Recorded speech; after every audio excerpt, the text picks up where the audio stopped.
I have finally got myself some Japanese. I still don't have Aztecs.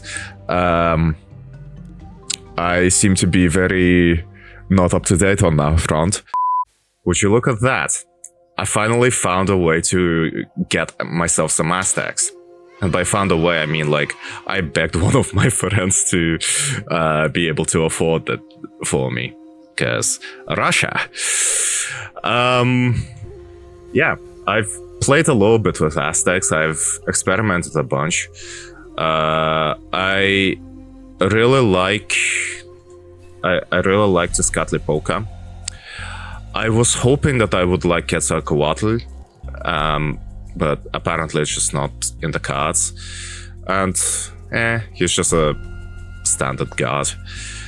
But yeah, I really like Aztecs, and I'm gonna talk about what I like and what I don't like about Aztecs. However, I feel like it's best if I just show you. Let's see what they've got to offer. Valley of Kings, and I've got a Tezcatlipoca playing up against Loki. So, from my general gameplay, I've seen a lot of things tied to Tezcatlipoca. I've experimented a bit with Tezcatlipoca.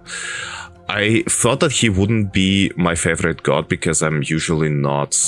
I'm not usually partial to gods with such obvious gimmicks like the Obsidian Mirror, relying not on what you can do as a player, but specifically what your opponent has.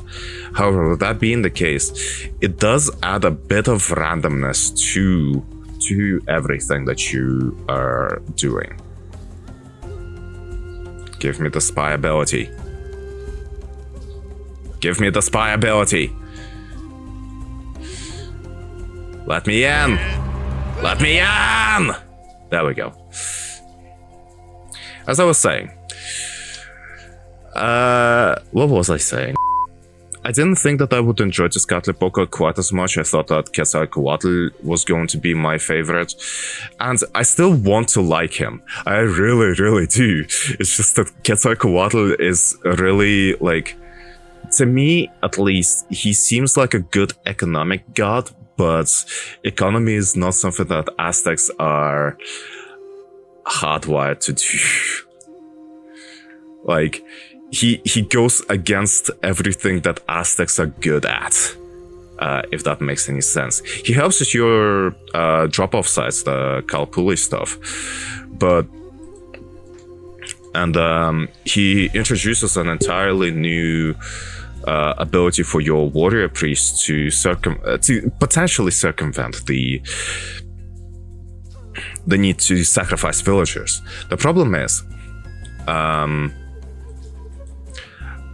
Aztecs, if you want to get anywhere as the Aztecs, you are gonna have to sacrifice your units, be that by spawning units with limited lifespans, such as Tezcatlipoca and the God Incarnates, or just gain favor by sacrificing your villagers. Realistically, neither is going to be... Realistically, you would want to have both, but putting everything else into consideration, yeah, your best bet is to not rely on preserving your troops and not necessarily throwing everything away at a moment's notice, but realize that sacrifice is the way to go when it comes to most of the stuff that Aztecs are gonna be good at. Speaking of things that Aztecs are good at, I personally have found out that there is very little reason to go with either of the classical age options that aren't Malina or Xochitl, which is a goddess that I'm currently worshipping, or at least I'm on my way to worship. The reason why is because Tezcatlipoca the god that allows your troops to heal, is theoretically rather useful because he's the only god that allows your units to heal, unless you find like relics and stuff. The problem with that becomes your units don't really have a whole lot to heal, have a whole lot of reasons to heal themselves. And especially for things like villagers, it's just not going to happen very often. At least not often enough to where it's actually going to make a difference, you know? The same can be said for... I forget his name. What was the other? Oh yeah, Coyotl. The god the gods makes your warhawk units like more effective, and their traps are cheaper. But like, that's not something that is like good, or at least I don't think that it should be considered as good. Unless you're like stacking traps upon traps upon traps. All in all, I think that even with weak sort of scorpions and a relatively slow units such as the Maquiscoatl, you still get significantly more just stuff to play with when it comes to actually doing what Aztecs are good at doing, which is, you know, attack mercilessly.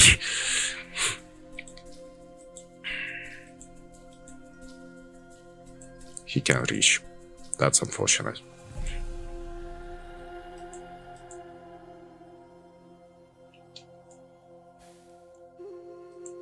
Also, just as a extra bonus, the thing that Melina Xochitl gives you, the what is it, the trance thingy? Yeah, Toloache trance. That applies to every single unit, regardless of their cast, I'm pretty sure. So every single archer, every single infantryman. I'm pretty sure that even the Jaguar warriors that are your basically your stand-in for your cavalry, even those guys get benefited from that, which is really helpful, considering that the other stuff, that the other gods essentially help either the Warhawk or the Noblehawk. Melina Xochitl is the only one that helps both, and I think that by default makes her the most beneficial of the goddess of the classical age gods. Not that there's much of a competition. Again, Tezcatlipoca subverts the one and only thing that Aztecs are good for, and where Coyotl tries to help, but does it in the one thing where I sort of don't think it's good to begin with, and trying to polish a turret just results you in getting stains on your jeans. Wait, I'm not researching anything. Bingus dingus.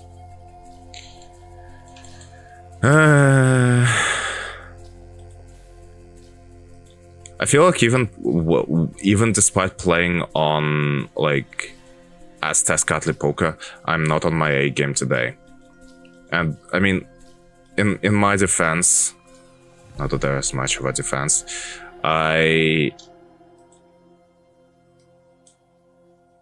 do I have any defense? I feel like I don't. There's no excuse for the gameplay, which is really quite sad. Well, there's one reason as to why I'm not good with Aztecs. It's just that I forgot how to play the game in the short time that I've actually took a break from making Age of Mythology videos. Nothing is good, everything is trash. I need myself to get more wood. Because I kind of want to go a bit heavier than I was with Marcus Coatls. Reason being, actually I need wood for a lot more than just the double-headed serpents, because my economy is not going well. Who did I worship anyway? Koyoshaki. So the thing that Koyoshaki does, let's focus on the positives, is that number one, she gives you a mad discount for every single technology that is related to your temple and your great temple. So the Aztec versions, the Aztec version of the castle. The reason as to why that's significant is because the other stuff that she gives you help with is the devotion magic. Oh no, you don't. Devotion being sacrificing of settlers. Settlers being your worker units. And then the last one is this. Realistically, you would have wanted to utilize this during combat, but since everything is sort of... Since I've already killed most of my opponent's units composition, I figured I might as well.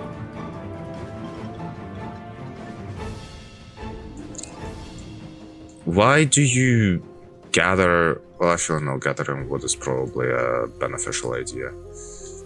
Let's actually build a couple of noble huts, because I think I'm gonna need those. Let's also establish like a trade route. Sorry, trade route. How did you... Oh yeah, another thing that players of Tezcatlipoca are gonna encounter is the fact that he doesn't just let your myth units die, as it were. The thing that sort of spawned the big armadillo guy is also one of the abilities that guy has. That specifically Tezcatlipoca gets for free, and that's the obsidian shards, which appear every 2 of your myth units that have died during combat. And if you wait long enough, they have an ability to respawn. Yeah, kind of like these ones. They have the ability to spawn a myth unit entirely for free. Caveat: you don't control which myth unit arrives, but you do get a free myth unit regardless of the situation. And it just so happens that most of Aztec myth units are actually pretty good. I think the only other caveat that I can remember off the top of my head is the fact that the myth units, the myth units in question are like, they have to be from this age. So if you want to stock up on a bunch of Marcus Coatls, you're not gonna be able to do that. But realistically, the only thing that Marcus Coatls have for them is the fact that they cost wood, and if you're getting those guys for free, that advantage sort of becomes moot.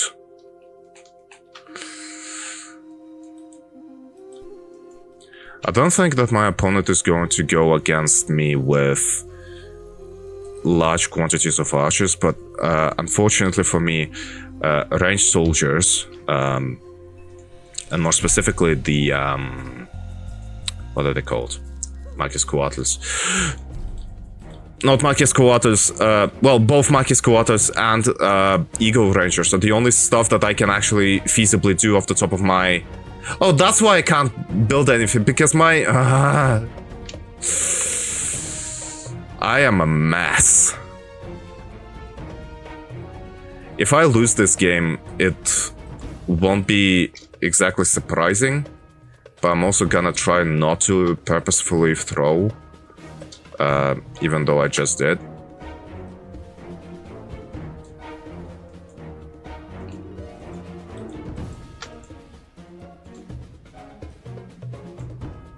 Perfect.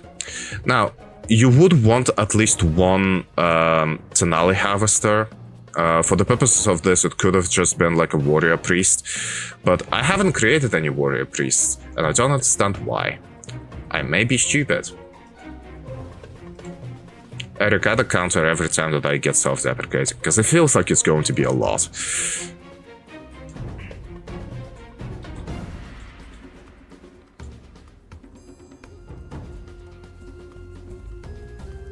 Also, lower the counter anytime that I celebrate my successes, because I just took out the town center like a god. The god of the Aztec people, to be specific.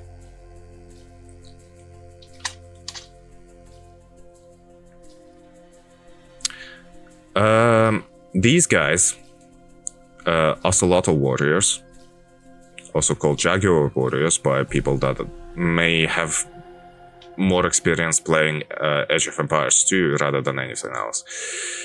Ocelotl warriors work significantly different. How did you get stuck here? How did you get stuck? Why are you in the settlement? Who invited you there? Who gave you the keys to the house?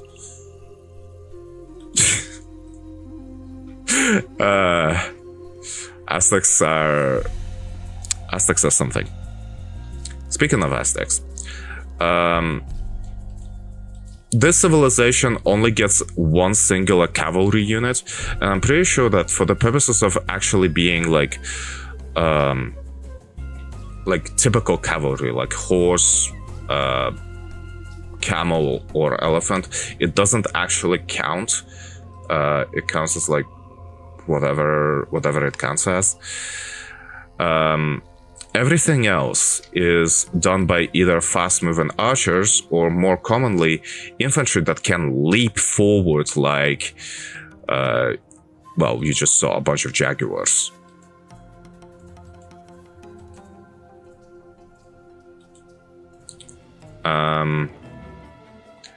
I feel quite happy that this is the direction that they've gone for, because to me it mirrors a lot of how the Aztecs and Maya and I think some other civilizations are in Age of Empires 2. They basically, I think there's only one Mesoamerican civilization that gets any sort of anything. Any sort of cavalry, so all of the other stuff is just like infantry and archers. You attack me with ranged soldiers, you fool! I have the Eagle warriors, which are skirmishers, except they don't actually perish.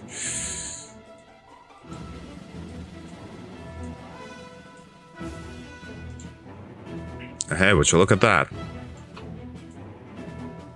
Oh, well, that's unfortunate.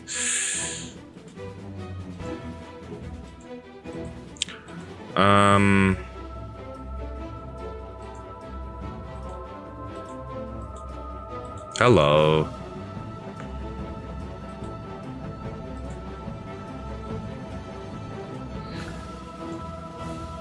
Now, let's go and let's add another thing. I have a sense of kindred with Tezcatlipoca. If for no other reason than because he is a burning skeleton, and I have been roleplaying a burning skeleton in my D&D party. One of the things that Aztecs sort of basically don't get is the ability to research some of the important defensive tricks like the boiling oil, which basically allows your towers and castles, like this one, to deal damage to units that are fighting directly under the towers or the castle.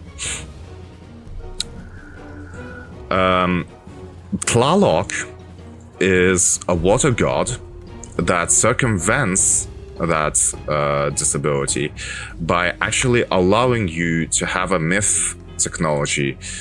I think it's like called sacred water or something of a kind. Basically doing what boiling oil would have done whilst also helping a little bit in terms of just general defenses. If I were just purely castle rushing or tower rushing or doing anything of a kind, I would really want to have that, but because I'm playing as Tezcatlipoca, I unfortunately have no option to go with Tlaloc. Instead, what I have are, number one, these things, Tunkaluchu, which are slow but capable fighters. I have option of Shalotl, which helps a lot with your myth units, and I've got Tezcatlipoca. Now, Tezcatlipoca is not a flashy god. I believe that, you know, in order to fully utilize Tezcatlipoca, you are gonna have to lose a lot of your units to enemy fire, and specifically archer units, which is rather unfortunate because the archers in this game sort of tend to stand back, and so if you want to fully utilize the abilities that Tezcatlipoca allows you to have, you are gonna have to either play this game incorrectly or just in general be a bit stupid. The other stuff that I wanted to point out is that, once again, Tezcatlipoca is not necessarily a flashy god. He is definitely not a flashy god. He is definitely not a flashy god.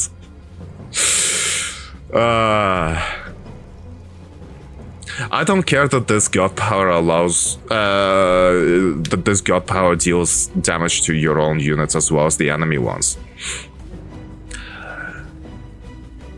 You can't beat a volcano. It's not the only reason to pick Tezcatlipoca ever, but it is one of the more compelling ones, I think. Simply just based off the fact that, once again, none of the other stuff matters when your opponent's everything gets destroyed. Bringing a little bit of Pompeii into your Aztec mythology is always nice. Now, my opponent has tried to surrender once. Oh yeah, I forgot. Tezcatlipoca also helps your heroes a lot. The problem is, the most capable help only follows in the wake of, like, I'm pretty sure Incarnates and Tezcatlipoca. Oh, never mind, it's just Tezcatlipoca. And the obvious problem with that is you can only have one Tezcatlipoca at a time, so it's a very expensive mythical technology that only helps one unit on the battlefield at any given time. You can have multiple Tezcatlipoca throughout the game, but not at the same time, and that's why I think that Tezcatlipoca is not necessarily a god that you pick for any other reason than the volcano god power, and maybe, just maybe, if you want to sacrifice a bit of archers to the enemy fire.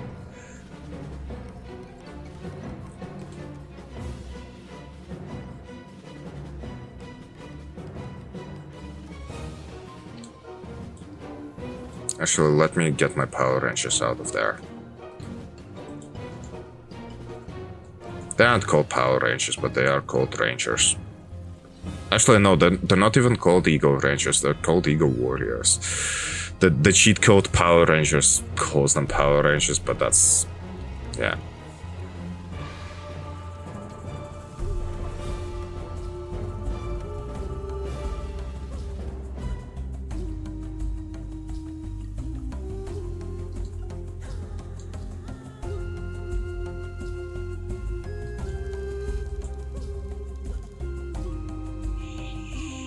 I think this AI has suffered enough.